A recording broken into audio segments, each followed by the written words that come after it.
Olá pessoal, sejam bem-vindos a mais um vídeo aqui do canal Saúde Integral. Se você ainda não conhece o canal, tem um vídeo aqui no canal de apresentação. A gente procura falar sobre a saúde das três áreas principais do ser humano, né? Que é o corpo, a mente, no meu caso, a parte da intelectualidade, não no sentido psicológico, de alma, de sentimentos, né? Mas da intelectualidade, corpo, mente e espírito, a parte espiritual. Então a gente procura falar sobre essas três áreas. Hoje eu quero trazer três razões de por que ser cristão. Três razões que façam sentido, né? Acho que um primeiro ponto a se explicar sobre essa questão é que ninguém se torna cristão por questões puramente intelectuais, né? Essa é uma área, a apologética é uma área da teologia que procura dar razão à nossa fé. Porém, ninguém se converte, ou a maioria dos casos, pelo menos, mesmo as pessoas que testemunham que a sua conversão se deu por grandes fatores intelectuais, né, como muitos ateus se convertem, enfim. Mas o fator principal da nossa conversão é o convencimento do Espírito Santo. E é claro que a racionalidade está incluída nisso. A racionalidade está embutida nessa questão. Porém, ela não é decisória. Eu acredito que a questão fundamental da nossa conversão se dá por questões internas do ser humano, por necessidade de sentido para a vida, por questões metafísicas, né, que estão além do mundo físico, não por questões puramente intelectuais, enfim. Porém, a apologética, a racionalidade, ela fundamenta a nossa fé de uma forma muito grande, ela nos dá solidez, ela tira dúvidas, ela fortalece a fé daqueles que já creem e elas podem remover barreiras intelectuais daqueles que não creem. Então é muito importante a racionalidade estar acompanhada da fé, né? A fé não é contrária à racionalidade. O que é contrário à racionalidade, isso não é fé cristã, isso é fideísmo, é uma outra linha que acredita que fé e razão não se misturam. Mas fé cristã, desde as escrituras até os pais da igreja, muitos deles defendiam essa harmonia perfeita entre fé e racionalidade. Então eu queria trazer hoje três razões para ser cristão. E que tem a ver também com o que eu acredito, porque eu sou cristão, né? A minha conversão não se deu, como eu já disse, não se deu puramente por questões racionais, mas isso está totalmente incluído no pacote, nessa conta, nessa balança. Então eu queria compartilhar uma apresentação com vocês para vocês acompanharem comigo. Vamos lá.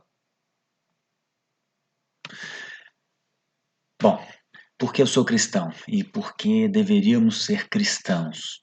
Olhe essa foto comigo e tente acompanhar o meu raciocínio.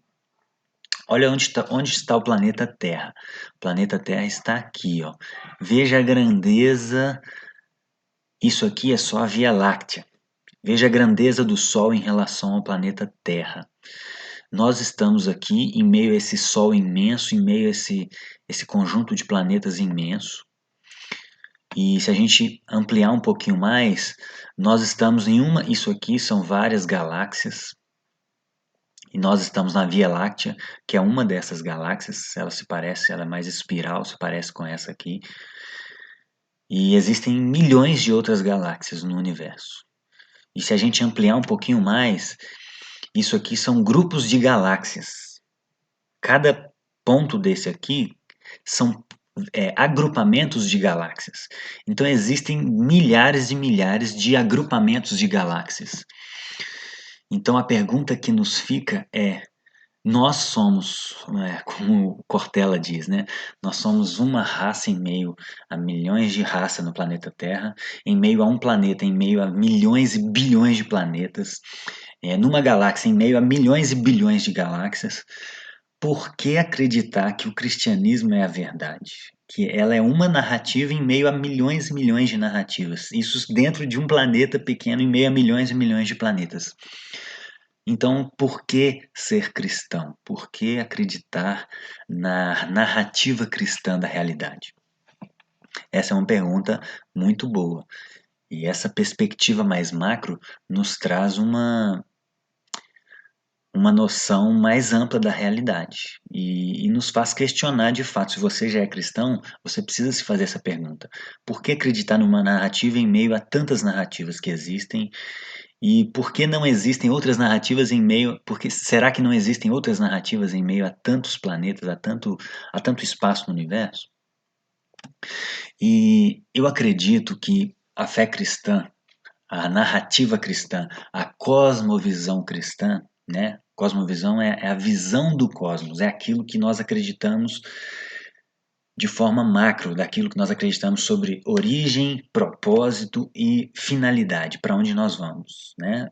De onde viemos, por que estamos aqui, para onde vamos? As três perguntas básicas da filosofia. Por que então aceitar a narrativa cristã como a verdadeira, a única verdadeira, né? Porque é isso que Jesus fala. Ele fala que ele é o caminho. Ele fala que ele não fala que ele é um dos caminhos, uma das possibilidades. Jesus é bem enfático nisso e bem exclusivista. Ele é o caminho, João 14,6. E eu acho que por causa da singularidade do cristianismo.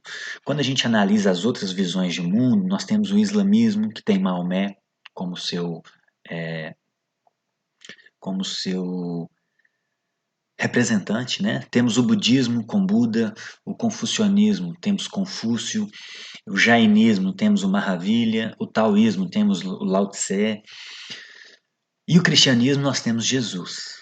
Então, eu acho que o cristianismo ele é diferente por alguns pontos. Eu quero trazer três pontos principais, três razões pelas quais nós devemos ser cristãos. E a primeira razão, eu acho que tem a ver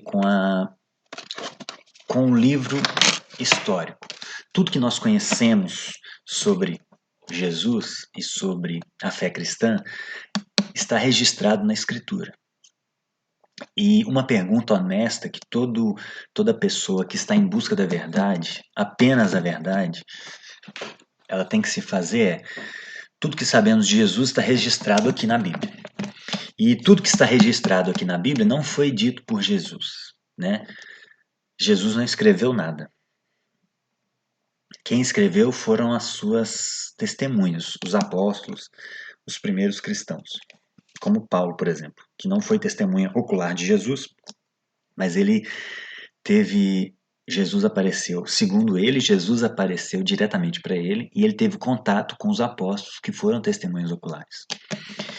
Então, quem falou que o que está registrado aqui é a verdade? Essa é uma pergunta honesta. Quem falou?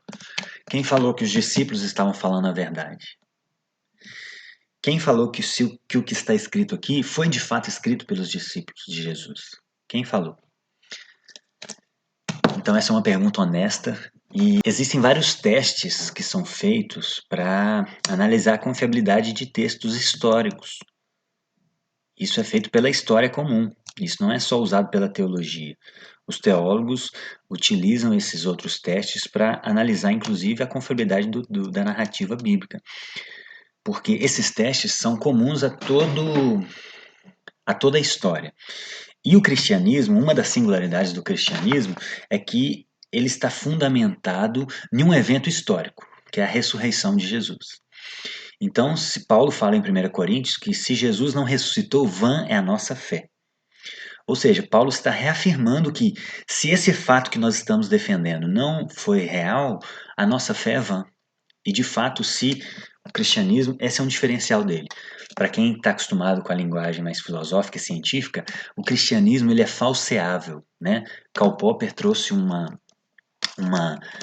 critério de estabelecer o que é ciência ou não com essa questão. A ciência ela é falseável, ou seja, você deve ter condições de falsear, de dizer que aquilo é falso. Uma teoria, uma ideia que não pode ser provada ou refutada, ela não pode ser considerada como científica, segundo esse filósofo. Então, o cristianismo passa por esse critério porque ele é falseável. Se pudermos comprovar que Jesus não ressuscitou de fato, o cristianismo desmorona, toda a fé cristã desmorona. E isso é um evento histórico, né? Os discípulos afirmam que isso foi um evento histórico, que ocorreu na história, na realidade. Então, por isso o cristianismo ele passa nesse teste científico, ele é falseado. E os historiadores utilizam alguns testes para analisar se um texto é confiável ou não. Eu trouxe alguns deles aqui para vocês. O primeiro deles é o número de manuscritos. O segundo é o espaço de tempo entre o fato e o primeiro registro. Esse é o mais importante na história, porque se um evento acontece e o registro manual, o registro desse fato ocorre centenas e dezenas de anos depois, o espaço de tempo entre o acontecimento e o registro quanto maior o espaço, proporciona maior possibilidade de surgimento de lendas, né? Porque a informação foi passada de boca a boca e aumenta o risco de surgimento de lendas e de mudanças dos fatos, né? Aquela famosa brincadeira do telefone sem fio comprova isso. Quanto mais pessoas envolvidas na brincadeira, maior o risco. Algumas sacaneiam, né? Claro, brincam, né? Mas se eles fizerem a brincadeira da forma correta, tentar falar aquilo que ouviram, hora ou outra, aquela informação pode ser passada de forma diferente e chegar no final de uma forma totalmente diferente da forma original. Então, esse é um dos mais importantes. O teste de contradição interna analisa os vários relatos para saber se um contradiz o outro. E a Bíblia passa muito bem nesse teste também. Eu vou falar mais do primeiro e do segundo. Esses outros testes, eu vou trazer um resumo do que eu já estudei sobre isso. E existem autores que dizem que a Bíblia tem milhões e milhões de erros, só que o critério que eles usam é muito incoerente, porque eles usam palavras sinônimas como uma contradição e não necessariamente é. Um autor fala uma palavra, o outro fala outra sinônima, e eles apontam isso como um erro, mas não deveriam ser apontados como erro, porque são testemunhas diferentes, narrando fatos diferentes, então eles vão usar palavras diferentes, é óbvio. Então a Bíblia passa muito bem nesse teste. As muitas contradições que são afirmadas pelos céticos, quando analisadas por esses critérios básicos, elas se dissolvem e a gente percebe que isso não são contradições, isso são de fato relatos independentes. Isso, inclusive, é usado no meio jurídico como prova de veracidade de relatos independentes. Quando testemunhas diferentes narram fatos de forma muito idênticas, isso é um indício de que eles programaram o relato. Agora, quando pessoas narram o mesmo fato de formas diferentes, com uma linha comum, mas com algumas divergências que são esperadas por causa da psicologia do testemunho, né? Pessoas diferentes gravam informações de formas diferentes. Isso é um indício para o juiz de que aqueles relatos eles têm uma aparente contradição, mas eles trazem uma linha comum que é coerente. Então, isso é um indício de veracidade. Então, a Bíblia passa muito bem nesse teste. O teste de contradição interna analisa o que a Bíblia diz e o que outros historiadores também dizem. Então, a Bíblia passa muito bem nesses testes também. O grau de precisão de cópias existentes, alguns autores dizem que a Bíblia, o Novo Testamento, falando do Novo Testamento, ele tem um grau de pureza de mais de 98%. Né? Ou seja, isso mostra que as pessoas que copiavam a Bíblia tinham um zelo muito grande para ser coerente, né? Porque naquela época não tinha imprensa ainda, então era cópia manual. Então, por acreditar que aquilo ali que estava na mão deles era a palavra de Deus, eles tinham um zelo muito grande por aquilo. Tanto que alguns historiadores dizem que quando se errava uma palavra, aquele pergaminho era jogado fora e começava tudo de novo, era um processo muito minucioso. E um dos testes mais importantes também é o caráter dos autores, e a Bíblia é muito singular nisso, nós vamos falar nisso mais para frente. Então, esses são os testes usados. Então, eu trouxe aqui um resumo de tudo que eu já estudei sobre a confiabilidade histórica da Bíblia, e essa é a primeira razão pela qual eu acredito que devemos ser cristãos. A Bíblia, o livro sagrado, da Bíblia, ele é diferente de todo o livro da Antiguidade Clássica, da Antiguidade Clássica. E eu trouxe aqui um resumo para vocês verem de vários textos que são vários textos históricos. Eu não estou falando de teologia, estou falando da história comum. Né? Então a gente tem aqui Tucídides, que narrou a Guerra do Peloponeso. Aqui nessa, para vocês entenderem, aqui é o ano em que o livro foi escrito. Aqui nós temos o número de manuscritos disponíveis para desse escrito, né? As cópias mais antigas que temos, a data dela e a distância entre o fato e a cópia mais antiga. Então, por exemplo, Tucídides escreveu sobre a Guerra do Peloponeso. Essa Guerra do Peloponeso ocorreu nesse período aqui, ó, 460 a 400 antes de Cristo. O número de manuscritos que nós temos de Tucídides são 8. A cópia mais antiga que nós temos data de 900 anos depois de Cristo.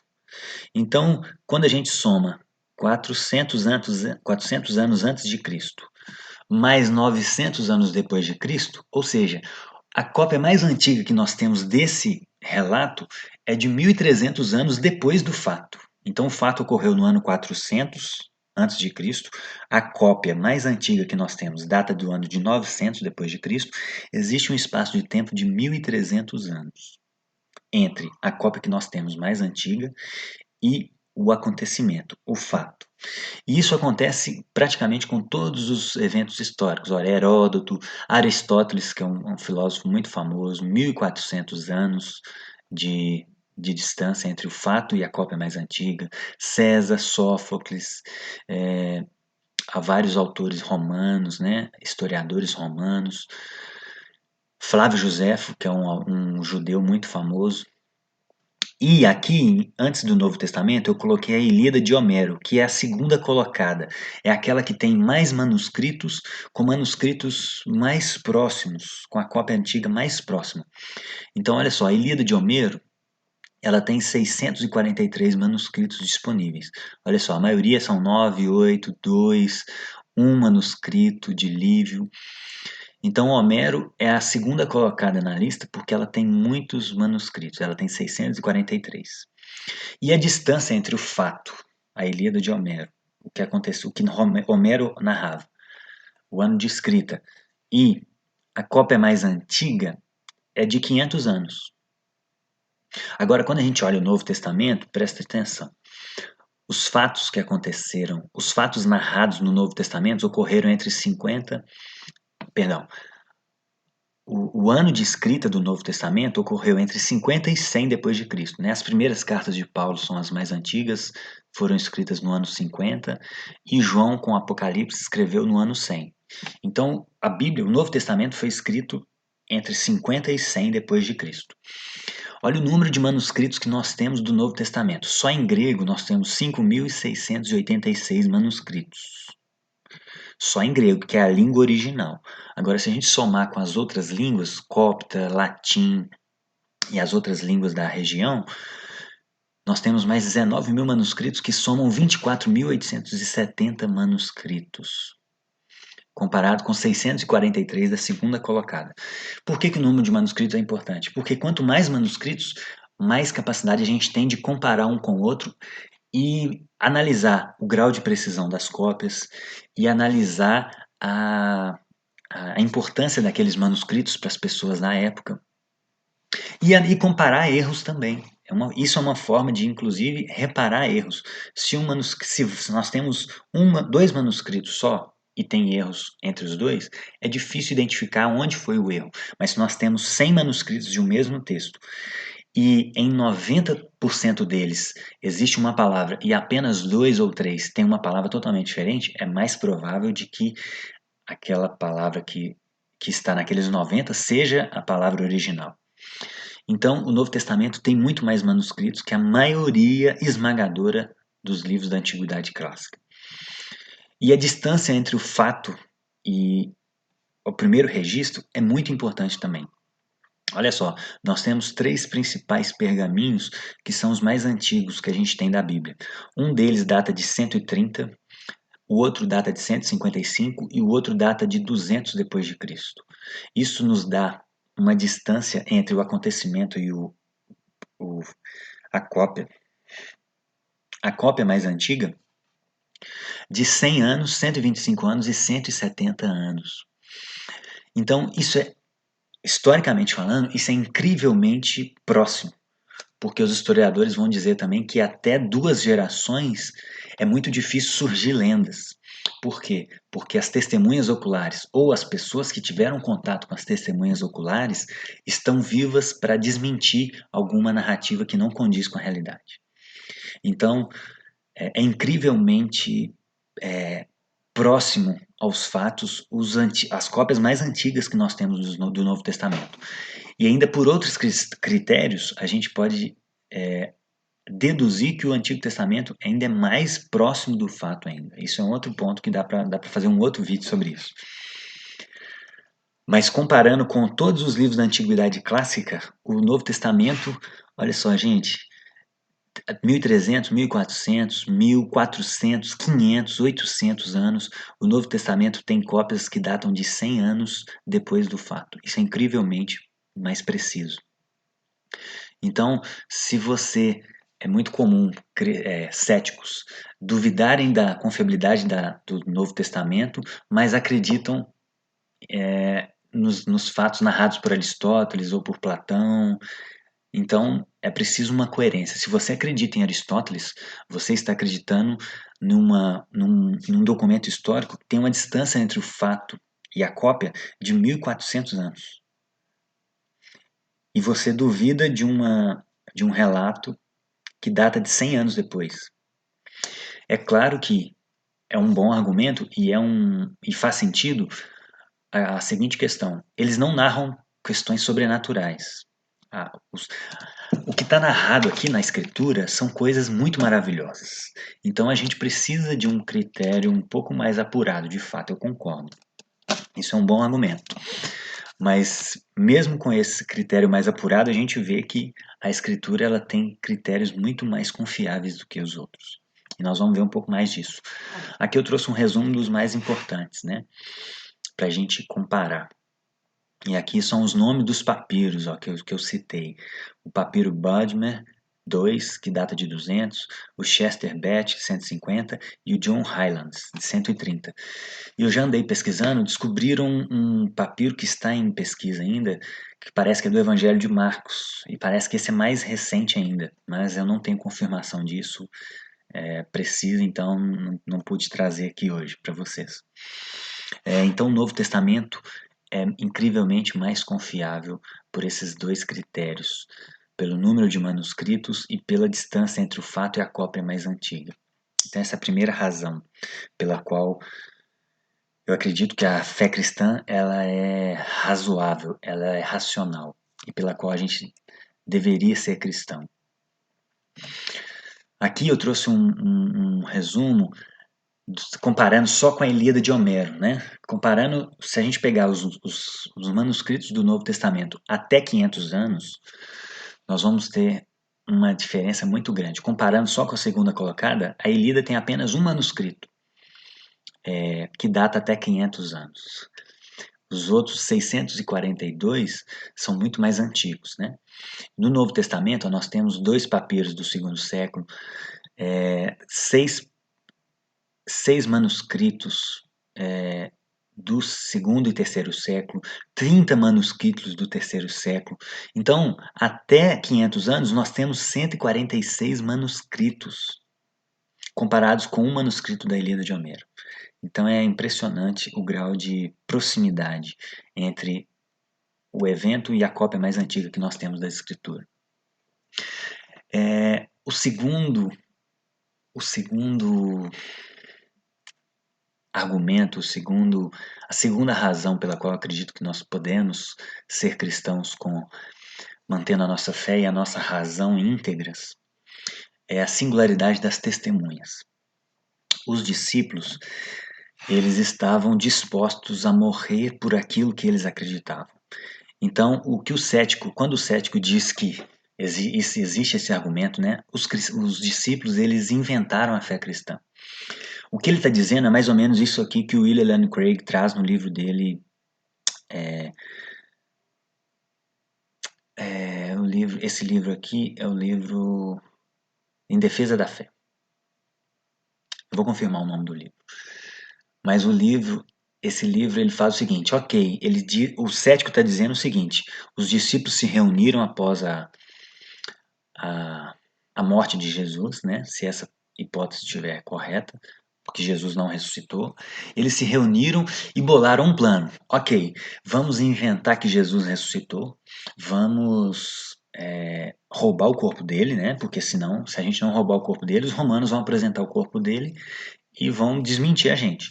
Então nós temos que roubar o corpo dele, esconder, dizer que ele ressuscitou e por sermos judeus e por sabermos que existe um concílio, né, o sinédrio dos judeus, eles podem nos matar por isso. Porque nós vamos falar uma blasfêmia, uma mentira. E isso é punido com morte na nossa cultura. Então o que o cético está dizendo é que os discípulos fizeram isso. Só que isso é absurdo. Por quê? Porque os discípulos eram testemunhas oculares de Jesus e eles tinham condições de saber se a ressurreição de Jesus era verdadeira ou não. Se Jesus de fato não ressuscitou, eles tinham condições de saber, porque eles eram testemunhas oculares, eles poderiam ver o corpo de Jesus. Os romanos poderiam desmentir os apóstolos, mostrando o corpo, né? Seria muito difícil acreditar que um grupo de pescadores iletrados conseguiram ludibriar o Império Romano e roubar o corpo de Jesus sem que eles vissem. Então são coisas muito difíceis de acreditar, racionalmente falando. Então eles estavam dispostos a morrer por aquilo que eles afirmavam.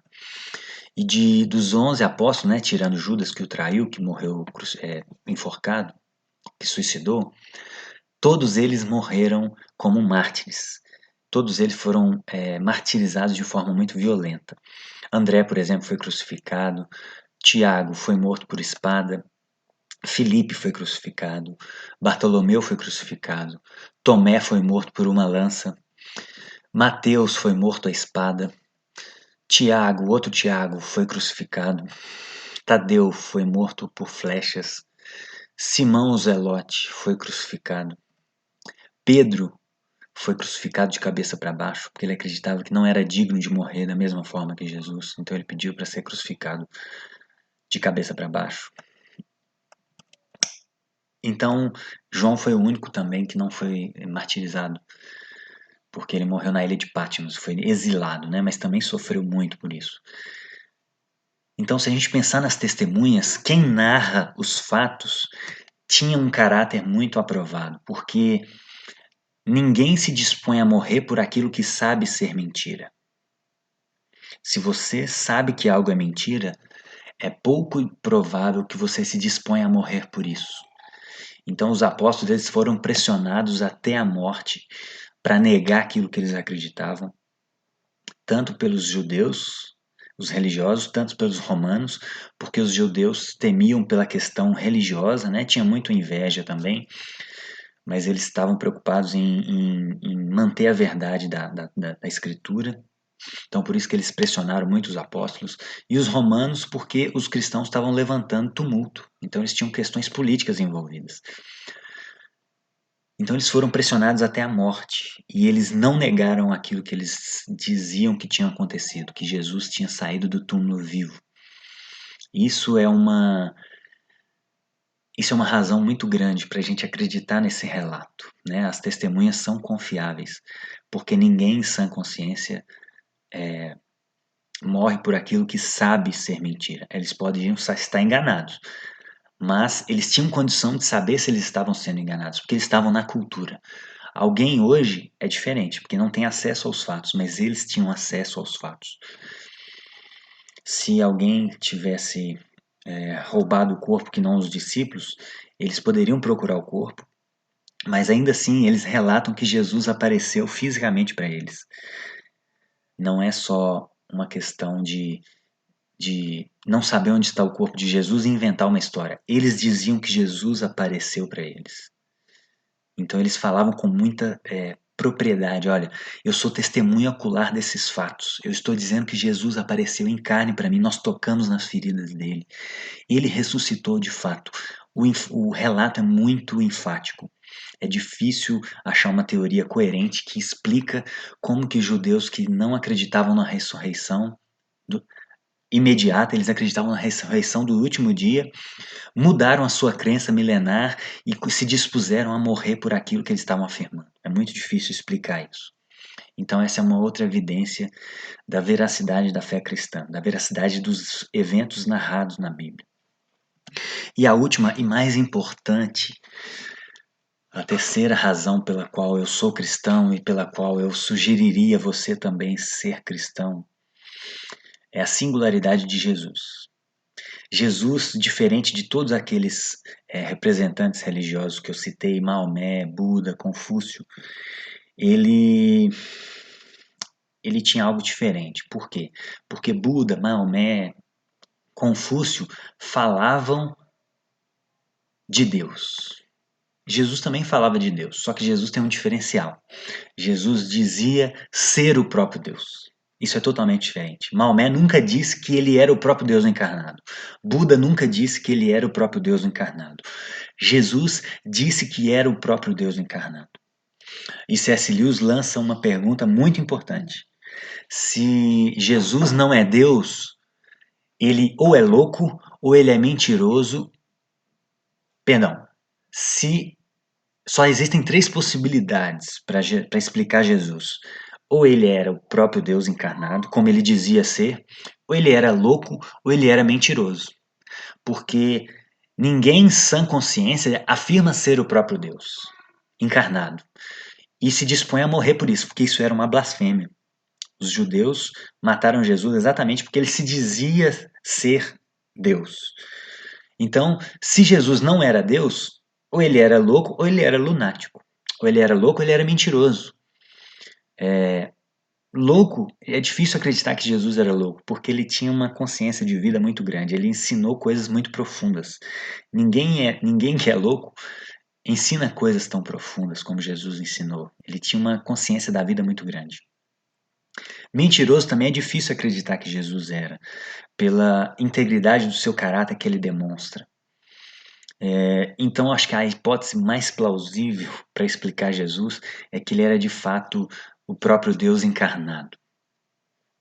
E aí muitos críticos dizem, não, Jesus não disse ser Deus, ele apenas falou em nome de Deus. Mas quando a gente analisa profundamente a Escritura, a gente percebe algumas coisas. Jesus, ele não só disse ser Deus, mas ele agia como Deus. Por exemplo, aí tá na tela para você, ele recebia adoração. As pessoas adoravam Jesus e é, ele não repreendiam elas. Paulo e Barnabé, quando estavam em uma cidade chamada Listra, lá em Atos capítulo 14, as pessoas quiseram adorar ele. E eles falavam, gente, param com isso, nós somos homens como vocês. Nós viemos aqui pregar o nome do Deus verdadeiro. Então, os discípulos não recebiam adoração. Eles tinham consciência de quem eles eram. Jesus recebia adoração. Então, quando as pessoas adoravam ele, e quando os discípulos disseram que ele era o Senhor, ele falava: de fato, vocês estão certos, eu sou o Senhor. E se eu sou o Senhor, vim aqui lavar os pés de vocês, eu estou ensinando vocês alguma coisa. Então, Jesus recebia adoração. Jesus, ele diz que existia antes de Abraão, em João 8,58. Ele diz: antes que Abraão existia, eu sou. E eu sou ali, Jesus foi muito além. Ele não disse que só existia antes de Abraão. Ele usou o mesmo nome de Deus para si próprio. Eu sou, no original, é YHWH, que é o nome de Yahvé, é o nome do Deus do Antigo Testamento. Então Jesus, nesse texto, ele está dizendo, antes que Abraão existisse, eu era Deus, eu sou Deus. Como João 1 fala no capítulo 1, no princípio era o verbo, e o verbo estava com Deus, e o verbo era Deus. Então Jesus dizia que tinha uma existência eterna. Jesus dizia que era um com Deus, lá em João 10,30. Ele diz que eu e o Pai somos um. E um teólogo um estudioso, diz que a palavra um ali está no grego neutro, que ele não está dizendo só que ele tinha a mesma missão de Deus, mas ele estava dizendo que ele era um em essência. O termo original ali tem a ver com isso. Ele está dizendo que ele era um em essência. Por isso que depois dessas falas de Jesus, se você conferir na Bíblia, os judeus queriam apedrejá-lo, porque isso era uma blasfêmia. Se comparar a Deus era uma blasfêmia.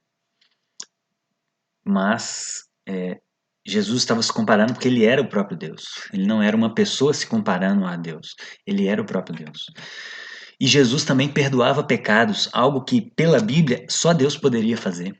Então as pessoas vinham a Jesus e Jesus falava com elas: os seus pecados estão perdoados. Isso só Deus pode fazer. Por isso Jesus é singular, por isso Jesus é diferente de todos os profetas, de todos os criadores de religião. Jesus dizia ser o próprio Deus. E se ele não é Deus, ou ele é louco, ou ele é mentiroso. Mas a hipótese mais plausível, o que explica melhor a vida, os atos de Jesus, é a hipótese de que ele de fato, ele era o próprio Deus. Jesus, ele concordava que ele era o Cristo. As pessoas perguntavam para ele: "Você é o Cristo, o Messias?" Cristo é Messias no original, prometido pelo Antigo Testamento desde o de Abraão. E ele concordava que ele era o Cristo. E ele afirmou claramente em Marcos 14:60 que ele era o Cristo. E ele disse: perguntaram para ele no dia da morte dele: "Você é o Cristo?" E ele disse: "Eu sou. E vereis o Filho do Homem assentado à direita do Poderoso, vindo com as nuvens no céu." Então Jesus disse que era o próprio Deus. Então, por que eu sou cristão? Por que nós deveríamos ser cristãos? Porque Jesus existe. Jesus é real. Cristo, Jesus, o Cristo. Cristo não Cristo é um título. Cristo não é um nome. Ele chamava Jesus de Nazaré. E a Bíblia chama ele de Jesus, o Cristo. Jesus, o Messias. Aquele que foi prometido pela Escritura que viria, Deus encarnado na terra. Então, essas são as 3 razões pelas quais eu acredito que devemos ser cristãos. 3 razões racionais, né, que eu estou dizendo. Existem inúmeras outras. A sua fome de sentido na vida, a sua fome de propósito, a sua fome de eternidade, a sua tentativa de não querer morrer, isso são indicativos também que você foi criado não para morrer, mas para ser eterno. E a Bíblia diz isso em Eclesiastes 3:11, que Deus colocou a eternidade dentro do coração humano. Então a fome do ser humano por eternidade é uma outra razão principal pela qual nós devemos ser cristãos e a Bíblia explica isso dessa maneira. Nós temos fome por eternidade porque fomos criados por um Deus eterno. E não fomos criados para morrer, fomos criados para sermos eternos. Nós só morremos porque Adão e Eva pecaram e a morte entrou no mundo, mas Jesus veio reparar esse erro de Adão e Eva. E ele nos disponibiliza a vida eterna através da aceitação e da fé no seu Filho. Mas as 3 razões de cunho apologético, de cunho racional que eu queria trazer são essas. A Bíblia é confiável, a palavra de Deus, ela, ela, ela é o livro mais confiável da história da Antiguidade Clássica. Nós podemos confiar no relato das testemunhas, no caráter deles. Então a Bíblia é confiável, as testemunhas são confiáveis e Jesus, ele é singular. Jesus disse coisas maravilhosas demais para ser considerado somente um ser humano. Jesus, ele traz evidências através de milagres e através daquilo que ele falava, e tudo que ele fala entra no nosso interior de uma maneira tão profunda, como foi na minha vida há 13 anos atrás, em 2007. Quando eu li a palavra dele a primeira vez, quando eu ouvi a mensagem do Evangelho a primeira vez, eu me maravilhei. Eu percebi que eu era alguém que precisava de salvação. Então, é isso. Essas são 3 razões pelas quais nós devemos ser cristãos. Então, que Deus te abençoe, que você, se você tem dúvidas sobre a fé cristã, coloque nos comentários. Se você tem algum questionamento, se você discorda de alguma coisa, pode colocar nos comentários. Eu estou aberto à discussão, né? Então a minha oração hoje é que essas barreiras intelectuais que talvez estejam impedindo de você enxergar a veracidade da fé cristã sejam removidas e que você se abra e receba esse Jesus que veio, se encarnou, próprio Deus encarnado na terra e morreu por você. Que Deus abençoe você, que Deus abençoe sua família. E até os próximos vídeos.